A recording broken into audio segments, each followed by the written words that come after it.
ఈ వీడియోని చూడడం స్టార్ట్ చేయడానికి ముందు మిమ్మల్ని ఎవరు గమనించట్లేదు అని కన్ఫర్మ్ చేసుకునే స్టార్ట్ చేసి ఉంటారు.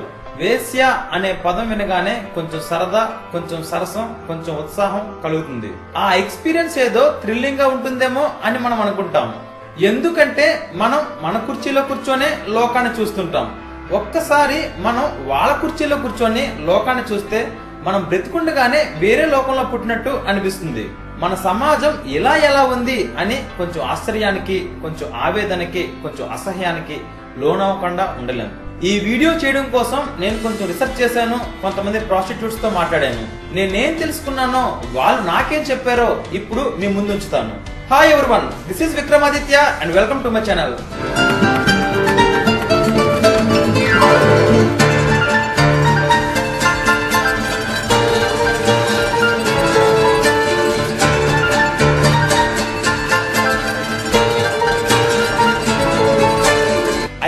BCలో అమ్రపాలి అనే ఒక అత్యంత అందమైన అమ్మాయి ఉండేది. ఒకసారి ఆమె డాన్స్ చూసి ఆమెని ఎలాగైనా పొందాలి అని మనుదేవ్ అనే రాజు అనుకున్నాడు. దీనికోసం అమ్రపాలి పెళ్లి రోజునే తను పెళ్లి చేసుకోబోయే పుష్పకుమార్ అనే వ్యక్తిని హత్య చేసి నగరవధువుగా డిక్లేర్ చేశాడు. నగరవధు అంటే నగరంలో అందరికీ భార్య అని అర్థం. ఇలా తను తన కోరికను తీర్చుకున్నాడు. ఇండియాలో మనకు తెలిసిన మొట్టమొదటి ప్రాస్టిట్యూట్ అమ్రపాలినే. తరువాత ఆమె బుద్ధిజం స్వీకరించి బౌద్ధ సన్యాసి అయిందనుకోండి, అది వేరే స్టోరీ. 16-17 శతాబ్దాలలో గోవా పోర్చుగీస్ వాళ్ళకి అడ్డాగా ఉండేది. అప్పుడు పోర్చుగీస్ వర్తకులు జపాన్ నుండి బానిసలను తీసుకొచ్చి ఇక్కడ సెక్స్ స్లేవ్స్ గా వాడుకునేవారు. 18-19 శతాబ్దాలలో బ్రిటిష్ సైనికుల శారీరక కోరికలు తీర్చడం కోసం బ్రిటిష్ గవర్నమెంట్ ఇండియా అంతటా ప్రాస్టిట్యూషన్ రింగ్స్ ని స్టార్ట్ చేసింది. అప్పుడు జపాన్ అండ్ యూరోప్ నుండి వేలాది ప్రాస్టిట్యూట్స్ ని ఇండియాకి తీసుకొచ్చారు.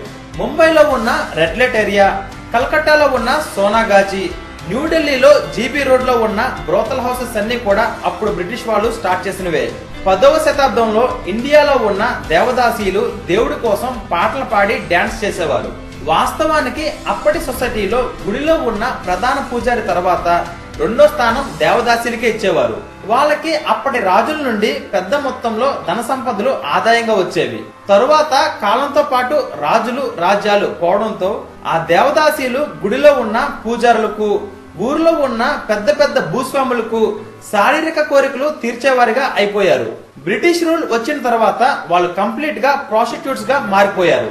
ఇప్పుడు వాళ్ళ పరిస్థితి ఏంటంటే చిన్న చిన్న వర్తకులతో, రోడ్డు పైన లారీ డ్రైవర్స్ తో ప్రాస్టిట్యూషన్ చేస్తున్నారు. ఒక టైంలో చాలా మందికి దానం ఇచ్చిన దేవదాసీలు ఇప్పుడు వారికి ఎవరైనా దానం చేస్తే బాగుందని చూస్తున్నారు. వీరొక రకం దేవదాసీలైతే కొంతమంది కొన్ని వందల సంవత్సరాలుగా కొన్ని కారణాల వల్ల గుడిలో ఉన్న దేవునికిచ్చి పెళ్లి చేసి ఆడవాళ్ళని దేవదాసీలుగా మారుస్తున్నారు. ఫర్ ఎగ్జాంపుల్, ఒక అమ్మాయికి పచ్చకామర్లు వచ్చిందనుకోండి, ఆ అమ్మాయి చనిపోతుందేమో అనే భయంతో ఈమెను బ్రతికిస్తే నీకిచ్చి పెళ్లి చేస్తాను అని దేవుడికి మొక్కుకొని ఆమెకి రోగం నయమైన తర్వాత దేవునికిచ్చి పెళ్లి చేసి ఆమెని దేవదాసిగా మారుస్తారు. వీరు పగలంతా గుడిలో ఉన్న దేవుడికి సేవలు చేసుకొని రాత్రిపూట ఊర్లో ఉన్న మగవాళ్ళకి శారీరక కోరికలు తీర్చాల్సి వస్తుంది. ఇదంతా ఇప్పుడు కాదు కదా, ఎప్పుడో కథ కదా అని అనుకుంటున్నారేమో. గత 20 సంవత్సరాలుగా ఇండియాలో ఉన్న ఆడవాళ్ళని దేవదాసీలుగా మార్చడం ఇండియన్ లా ప్రకారం పెద్ద క్రైమ్. కానీ ఇప్పటికీ ప్రతి సంవత్సరం ఇండియాలో 3000 కన్నా ఎక్కువ మందిని దేవదాసీలుగా మారుస్తున్నారు. ఇది ఏ స్థితికి వచ్చిందంటే కొంతమంది తల్లిదండ్రులు ఆడపిల్లని భారంగా భావించి ఏ కారణం లేకపోయినా దేవునికిచ్చి పెళ్లి చేసి దేవదాసీలుగా మారుస్తున్నారు. ఫ్రెండ్స్, ఒక మోస్ట్ ఇంట్రెస్టింగ్ కథ చదివితే చాలు అది ఒక మనిషి జీవితాన్నే మార్చేస్తుందంటే మీరు నమ్ముతారా? కేవలం ఆ కథ మీ పిల్లలకి చదివి వినిపిస్తే చాలు వాళ్ళ జీవితానికి కావాల్సిన విలువలు నేర్చుకుంటారు అంటే మీరు నమ్ముతారా? మీరు జీవితంలో అనుభవిస్తున్నా లేక రాబోతున్నా ఎలాంటి సమస్యకైనా పరిష్కారం ఒక కథ చదివితే చాలు మీకు దొరుకుతుంది అంటే మీరు నమ్ముతారా? Yes, it's possible only with the greatest epic ever told in the history of mankind. It's the Mahabharata. ఈ కథ ఒక సూపర్ హిట్ మూవీ కన్నా 100 రెట్లు గొప్పగా ఉంటుంది. It's a challenge. విక్రమాదిత్య మాటలో రాసిన మహాభారతం పూర్తి కథ 2 భాగాలలో పుస్తకం ఇంకా ఈబుక్ రూపంలో అమెజాన్ ఇంకా 43 ఆన్లైన్ స్టోర్స్ లో దొరుకుతుంది. ఈ పుస్తకం ప్రపంచవ్యాప్తంగా 54 భాషల్లో దొరుకుతుంది. లింక్స్ ఈ వీడియో కింద డిస్క్రిప్షన్ లో ఇచ్చాను, వెంటనే ఆర్డర్ చేయండి. ఎందుకంటే ఇది కేవలం ఒక పుస్తకం మాత్రమే కాదు, ఇది నీ జీవితానికి కావాల్సిన గ్రంథాలయం. ప్రతి సంవత్సరం ప్రపంచవ్యాప్తంగా 70 లక్షల కోట్ల రూపాయల రెవెన్యూ ప్రాస్టిట్యూషన్ వల్ల జనరేట్ అవుతుంది. ఇండియాలో 30 లక్షల కన్నా ఎక్కువ మంది ప్రాస్టిట్యూట్సే ఉన్నారు. వారిలో ప్రతి ముగ్గురులో ఒక అమ్మాయి 18 సంవత్సరాల కన్నా తక్కువ వయసు ఉన్నవారే. రెడ్ లైట్ ఏరియాలో ఉన్న చాలా మంది అమ్మాయిలు ఉమెన్ ట్రాఫికింగ్ ద్వారా వచ్చిన వారే. వీరిలో చాలా మంది పల్లెటూరు అమ్మాయిలే. ఉమెన్ ట్రాఫికింగ్ అంటే ఏదో ట్రాఫిక్ లో ఆటో వేసుకొని వచ్చారు అని కాదు. మంచి ఉద్యోగం ఇప్పిస్తానని కొంతమందిని, మనం పారిపోయి పెళ్లి చేసుకుందాం అని కొంతమందిని, కిడ్నాప్ చేసి కొంతమందిని తీసుకొచ్చి ఈ రెడ్ లైట్ ఏరియాలో మేడమ్స్ అని కొంతమంది ఉంటారు, వాళ్ళకి అమ్మేస్తారు. రెడ్ లైట్ ఏరియాలో ఉన్న ప్రాస్టిట్యూట్స్ లో ప్రతి 100 మందిలో 14 మందిని ప్రేమించి పెళ్లి చేసుకుందాం అని నమ్మించి ఇక్కడికి తీసుకొచ్చి 30,000కి 40,000కి అమ్మబడిన వారే. ఇలా తీసుకొచ్చిన అమ్మాయిల్ని అక్కడ ప్రాస్టిట్యూషన్ చేయమని ఫోర్స్ చేస్తారు. వాళ్ళు కోఆపరేట్ చేయకపోతే వాళ్ళ బట్టలు విప్పి ఒక చీకటి బాక్స్ లో పెట్టి తాళం వేసి వాళ్ళకి అన్నం మంచినీళ్ళు ఇవ్వరు.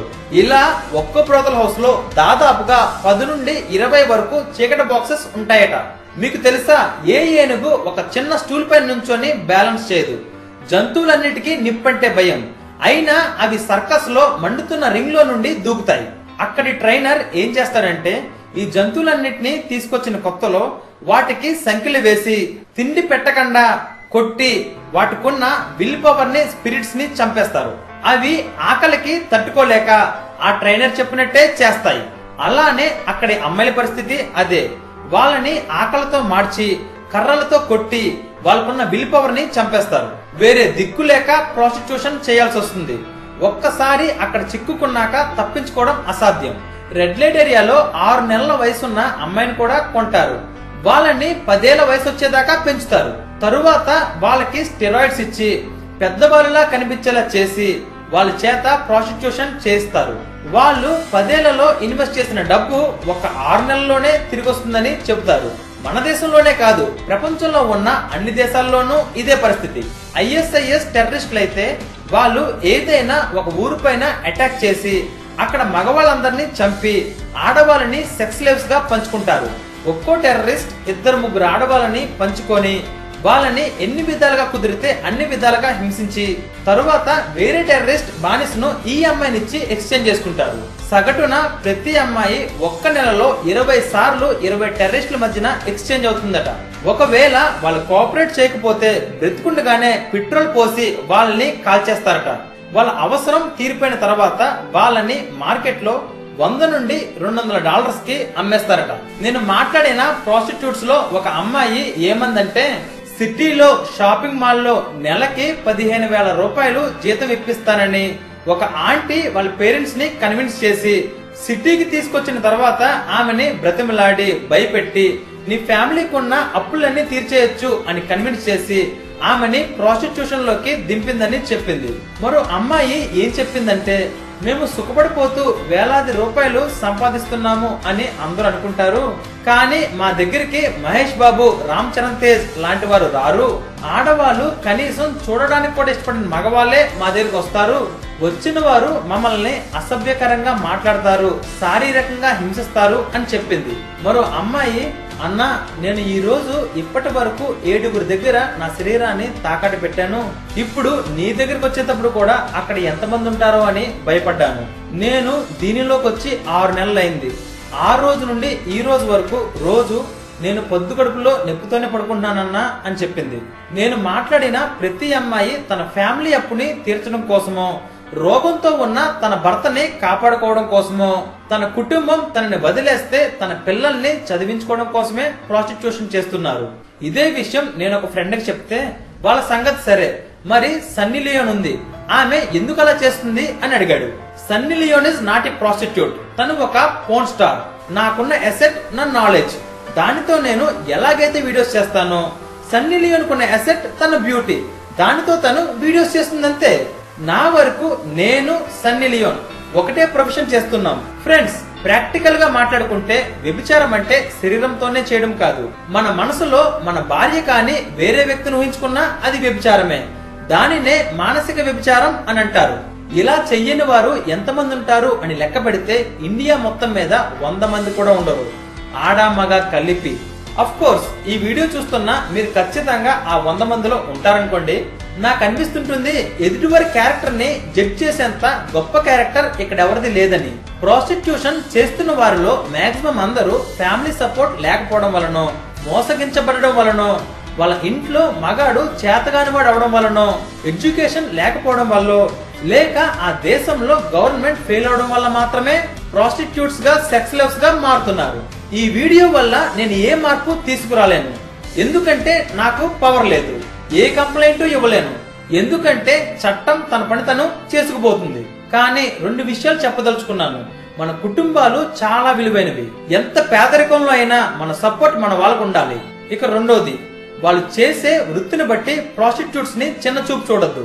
వాళ్ళు చేసే సర్వీస్ కన్నా బెస్ట్ సర్వీస్ సెక్టర్ ఈ ప్రపంచంలోనే లేదు అని నా ఒపీనియన్. వాళ్ళు ఈ వృత్తిని చేస్తుంది అయితే వాళ్ళు బ్రతకడం కోసమో, లేకపోతే వాళ్ళని బ్రతికించుకోవడం కోసమో మాత్రమే. ఫ్రెండ్స్, నెక్స్ట్ ఎపిసోడ్లో కంటెంట్ వేరే లెవెల్లో ఉంటుంది. Don't miss it. నేను రాసిన మహాభారత పుస్తకాన్ని ఇప్పుడే ఆర్డర్ చేయండి. లింక్స్ ఈ వీడియో కింద ఉన్న డిస్క్రిప్షన్లో ఇచ్చాను. అలాగే ఇప్పటి వరకు నా ఛానల్ని మీరు సబ్స్క్రైబ్ చేసుకుని ఉండకపోతే వెంటనే సబ్స్క్రైబ్ చేసుకోండి. Till then take care. Bye.